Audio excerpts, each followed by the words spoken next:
to my film and TV channel. You're all stay safe and well. Another episode of So Far So. This is one where I can't binge watch it. I have to watch it weekly, or sometimes with a lot of these we get a couple of episodes at once and then one a week, stuff like this. We're going on to Apple TV Plus today. I've managed to watch 4 of 7. They've shown the first 4 over 2 weeks, and the next 3 will be shown weekly. So I've managed to get the 4 watched. I'm going to have a look at something that's simply just one word title. Disclaimer, this is called. 7 episodes by about 44-45 minutes. And to come, of course, we've got episodes on the 25th of October, 1st of October and the 8th of November.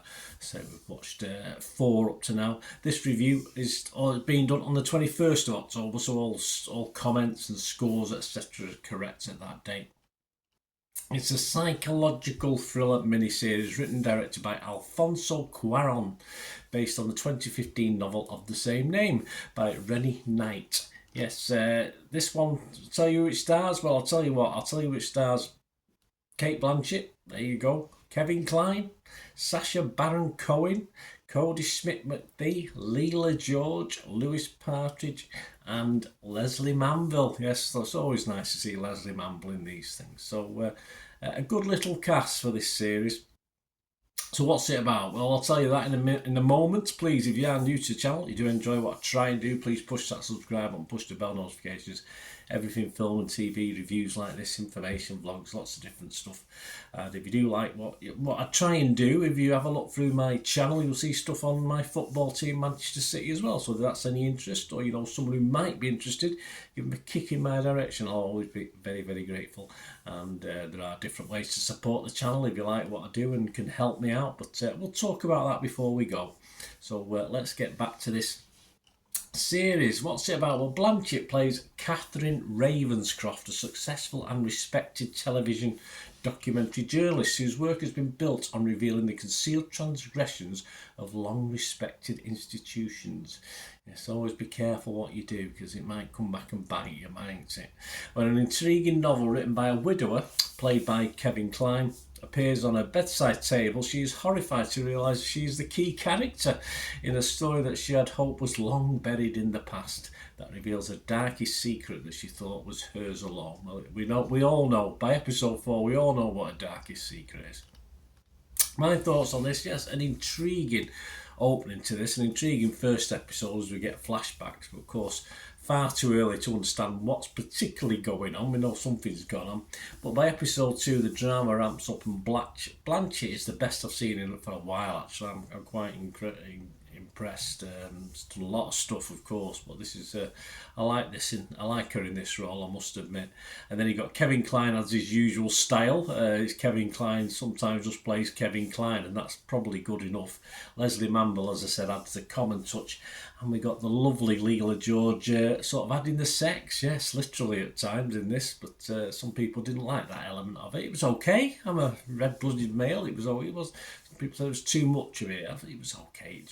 It tells the story. It takes us where we are, and it wasn't too graphic or anything like that. But some people didn't like it, so I will warn you. There are characters' voiceovers, which is quite unusual in this. A little annoying at times. Of course, they help the story. So as we look at a character, rather than the characters acting out certain things, we're told the voiceover by the character themselves of what's going on. So yeah, interesting. It's been done before, of course it has, but it's just an interesting use of it in this, an interesting use of the voiceovers. And by episode 4, you know, or think you know, all the motives for the characters' actions, and are interested and intrigued still as to how things would play out. So by episodes 4 to 7, I'm still intrigued. Reading 1 or 2, though, reviews of those lucky enough to have seen all 7 episodes, the finale appears to be a little disappointing. Now, I'll be a bit gutted if it is. I can only judge on the 4 episodes, and as I said, I like them, so that's all I can do on a So Far So. And obviously the jury's out on my final score, but I'll tell you what I feel as at this moment. There would have to be a pretty big drop off in the last 3 episodes for me not to give this a half decent rating. And as it stands after 4 episodes, on Rotten Tomatoes I'm fresh, on Metacritic I'm positive, and yes, I'm going to give this a healthy 7 out of 10 so far. I've enjoyed the 4 episodes, so 7 out of 10, why not? What are others thinking? Well, I'm not alone. Rotten Tomatoes, some of these would have seen all 7 episodes, some might not have done, but generally the critics have seen a lot more than me, and they're going at 7.3 out of 10 based on 84 critics, 66 fresh. A big chunk of rotten, 18 rotten, but of course 66 fresh dwarfs that a little bit. The consensus of the website: an intelligent offering from a dream team of talent that also dishes some plain pulpy pleasures. Disclaimer: is a dense and rewarding psychological puzzle, which certainly is up to now. Metacritic 71 out of 100, that's based on 30 critics, 21 positive, 7 mixed and 2 negative, so still good. Clint Worthington from RogerEbbett.com, he scored this 80. He said, no one comes to Disclaimer looking for solemnity, nor will you find it. Instead, it's an elegantly woven tapestry of torment, which grips you by the head and forces you to stare at the train wreck of 2 people's lives, caught in the riptide of pain. Yes, but Lucy Mangan, we like Lucy, don't we? Lucy's can be critical, and she's been fairly critical of this. She's had a couple of days off actually recently, been very nice about something, but not particularly this. She said she gave it 40 out of 100 and said that slow, turgid, self-important but beautifully shot episodes that interspersed with the occasional scene, usually courtesy of an astonishing Manville that pops up amid the stilted, mannered rubbish on screen and suddenly bursts your heart with grief, then puts it in a blender and purees it. Okay, Lucy, tell us what you think.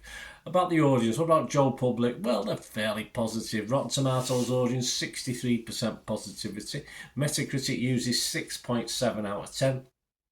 And finally, with almost 2,500 scores and reviews as I'm recording this, Internet Movie Database, a very healthy 7.2 out of 10.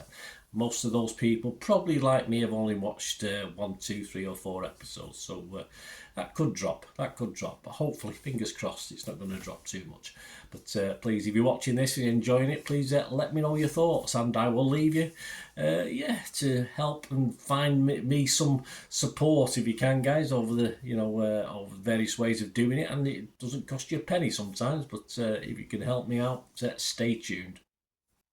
Right, a quick shout out before we go for my sponsors at the moment. Piat 6505, they've got a little eBay shop and they sell movie posters from the 1990s and 2000s, some great films, some great actors, so please check the link in the comments section below and you'll go straight to the shop.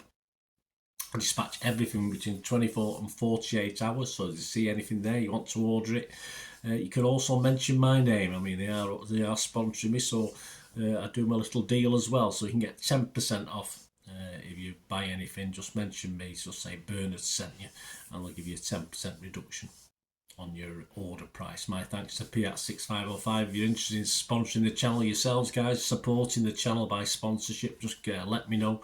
My socials are on screen there, so just contact me about that and we can have a chat. Other ways to help me out, guys, if you watch the ads, if the ads on this YouTube ads, that helps in a very little way, but it all helps. It all, watch the pennies and pounds look after themselves, they say, don't they? Or the pennies or the 10p's look after themselves. But if you watch the ads or follow the links on the ads as well, that's always a nice way to support the channel. If you sort of hang on for it, I've done that. I watched other people's and followed the ads, just something I fancied, which does happen from time to time. Of course, you can support me by pushing that subscribe button as mentioned earlier, and that's of course pressing the button so you know when these vlogs are coming out. And of course, I'm always interested in your opinions, and of course, if you can give us a like, that'd be wonderful as well. So thanks for watching, guys. Hopefully I'll join you very, very soon with something else. Until we meet again, I'll never ask one thing, don't I? Please stay safe, everyone. Bye for now.